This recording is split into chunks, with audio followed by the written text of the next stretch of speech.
BMW has done nearly 200,000 miles, but yesterday it had to be recovered back to the workshop. There was a massive coolant leak and it was overheating. I'm not sure exactly where it was coming from, so let's try and figure it out so we can get this car back on the road, and fingers crossed we can do another 200,000 miles. Alright, let's figure out what's going on. No warning lights, that's good. Essentially the story is that car was driving, got a low coolant warning. Then also checked the coolant level and it was virtually zero. It also went into lit mode as well, so I think it was probably just to protect the engine from overheating. The temperature gauge did rise on the engine coolant level, so it looks like coolant is going somewhere where it shouldn't be. Don't know, I doubt it's into the engine because there's not really any massive misfires or clouds or plumes of smoke that you can see coming out. It could be going into the wrong places, so I think EGR coolers tend to leak on these cars as well, or it could be a problem with the water pump too. So we're just going to scan the car and just see what kind of faults come up. There's no errors or warning lights that are coming up on the dashboard, which I guess is a good sign, but let's scan the car and see what we can find. Okay, so we have got quite a few warnings, but let's have a look. So engine, diesel, electronics, central gateway, roof. No, I'm not worried about that. This could be interesting. The integrated automatic heating and AC system. So let's have a look at the engine, diesel, electronics. So it looks like we've got a permanent intermittent fault. So DPF, limited remaining distance, that's fine. Exhaust temperature, O2 sensor, upstream of the oxidation catalytic converter. Okay, I don't think that's related to what's been going on, but that's something to keep on the back burner for now. Let's have a look at the other thing I was interested in is the AC system. So AC compressor shut down due to DME DDE release fault. I wonder if that's because the coolant level got too high. Let's click on the service manual. Let's see if we can find any more information about that. Oh yeah, here we go. So AC compressor shut down by the engine electronics when the oil temp is higher than 135 to 150. I don't think it got that high, or the transmission oil temp is higher than 135. The check coolant level, allow engine to cool down. So I reckon that this was a consequence of the engine overheating, maybe not a cause for it. So I think what we can do, I think the next good check is just to turn the car on. I'll top up a bit more coolant because the reservoir is a bit low, and then turn on the AC and see if the hot air blows. It's a very hot day today, so it's not ideal, but if it's hot air or cold air with the sort of temperature up to high, I think that might give us a bit of information, because if there's hot air blowing out on a high temp, that would indicate that there is coolant going around the system, and maybe not a thermostat. It could be a thermostat, or maybe not a water pump. I still haven't lifted the car up and had a look underneath. There's no massive leaks or puddles that I can see, at least from the top of the engine bay. But let's turn the AC system on and let's see if that gives us any more information. Let's do that now. Okay, I can't see any massive leaks under the car. But it does look like, even though I've just topped it up, the level's still a bit low. Let's add a little bit more. The other thing I think worth checking, which I think is very unlikely, is whether it could be a head gasket issue. Let's just check. Okay. It's not looking milky in there, that's a good sign. Now, I've only serviced this car probably, I don't know, 3,000-4,000 miles ago, and there was no concerns at that time. Let's jump in the car, let's turn the AC on, and let's see if there's coolant circulating. This tank is pretty much full, so we'll keep an eye on that too. Now, this is the upper radiator hose. It's starting to feel warm, which is a good sign, I think. Okay, I've noticed that the coolant reservoir is virtually empty now. There's just the tiniest amount of coolant, and I did top it up to full. The coolant temperature, I think, rose to about 67 degrees, and it was blowing hot as well. So I was just about to top up with a bit more coolant, and I think we found the culprit. I think we know what's going on. You can definitely now see a puddle that's dripping. Just there. Looks like we definitely have a leak coming from somewhere. So I need to jack up the car, remove the under tray, and inspect a bit further. The good thing is, I mean, it doesn't sound like it's a complete water pump failure. The thermostat seems to be opening at the right time as well, but we need to figure out where it's coming from. It could be dripping from the water pump, so it might still need replacing as well. But at least fortunately, I think it's very unlikely it's going to be a head gasket issue. Hopefully it's just maybe a brittle hose that just needs replacing, but we're not going to know until we get underneath and take a bit of a closer look. So while I undo the hundreds of bolts that are holding up this under tray, I'm really hoping that what I find underneath is not going to be something catastrophic. I've owned this car for about 7 years and it's been incredibly reliable despite some BMW's reputation. And this is only the second major problem that we've had, and hopefully it's going to be a quick fix. Ça va être un peu difficile. Okay, I think I may have found the culprit. So, let me see if I can get you guys a good view. So it looks like it's coming from behind. This is the AC compressor. Looks like it's coming from behind it. There's some kind of oil cooler. I'm not sure if that's the EGR cooler. I think the EGR cooler is a bit higher up in the engine bay towards the front. So I think this might be the oil cooler. Looks like it's coming from there. Okay, I think this is everything that we need to try and fix the coolant leak that's coming from the BMW. I think the most likely culprit is coming from this oil filter housing, which also has a transmission cooler and an oil cooler underneath. Not sure exactly where the leak is coming from, but I figured might as well just change everything.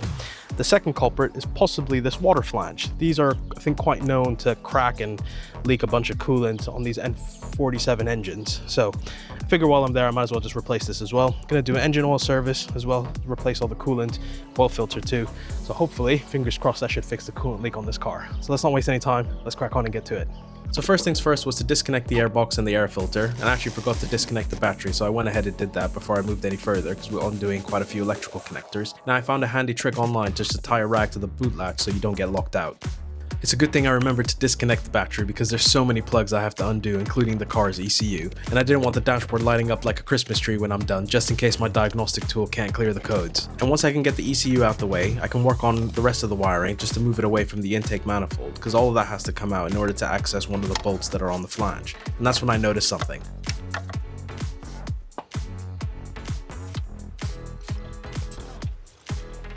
Oh, thank goodness.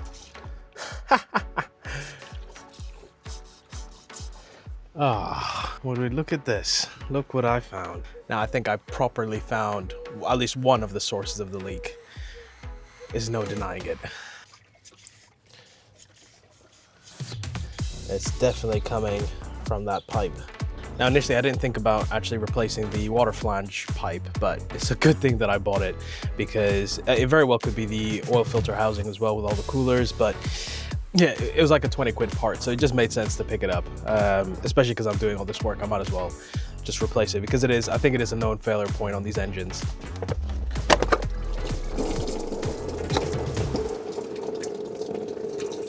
And once I drain the coolant, I can get back to disconnecting the inlet manifold by removing the throttle body. Okay, that's the throttle body off.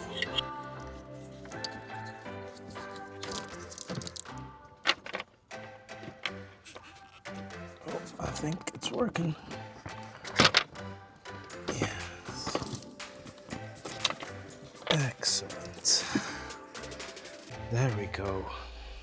So now that the inlet manifold is off and there's some sunshine, you can clearly see that third bolt that's holding up the water flange. There's no way of accessing that with the manifold on. So thanks, BMW. Okay, I'm back. It's day 2. Finally managed to get the intake manifold off. Now I can finally remove the water flange and the oil filter housing and hopefully get this bad boy back on the road. Let's keep going. To be fair, access is far better with the intake manifold off. With it off, I can just remove the 3 bolts that are holding up the water flange, remove it and take a bit of a closer look. And I can clearly see that there's a long hairline crack all down the length of this pipe.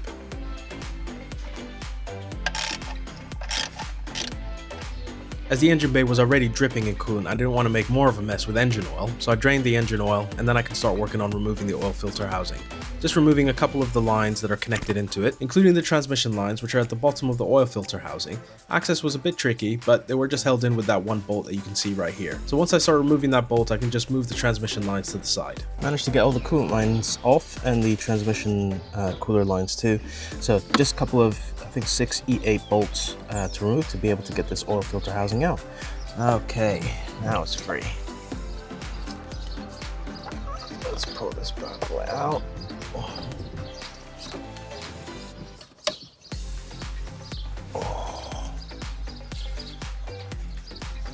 And there we go, the oil filter housing and the water flange is finally out, and it looks like such a mess. But to be honest, for 200,000 miles, I was expecting a lot worse. But let me know what you guys think, just drop a comment down below. Okay, so I managed to get the oil filter housing out.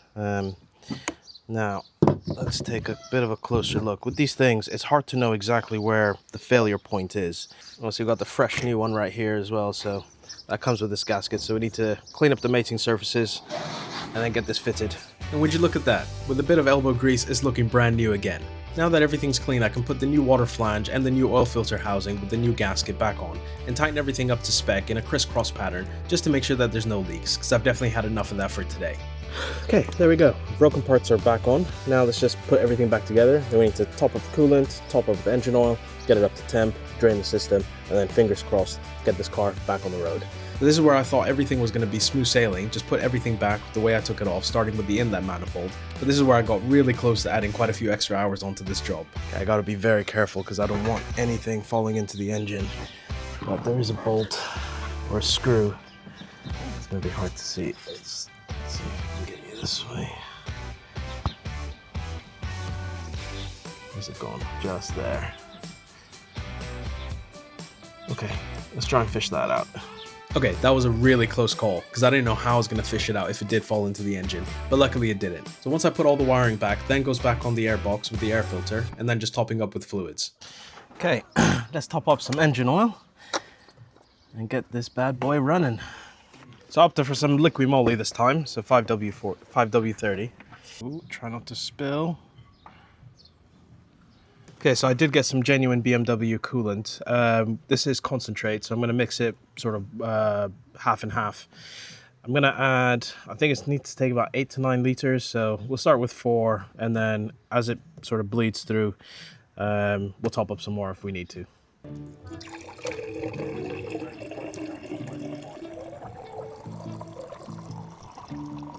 So I think the good thing about this car is actually this coolant reservoir is higher than the engine. So it almost bleeds itself of air. All right, let's see if there's life. Battery's reconnected. And let's see.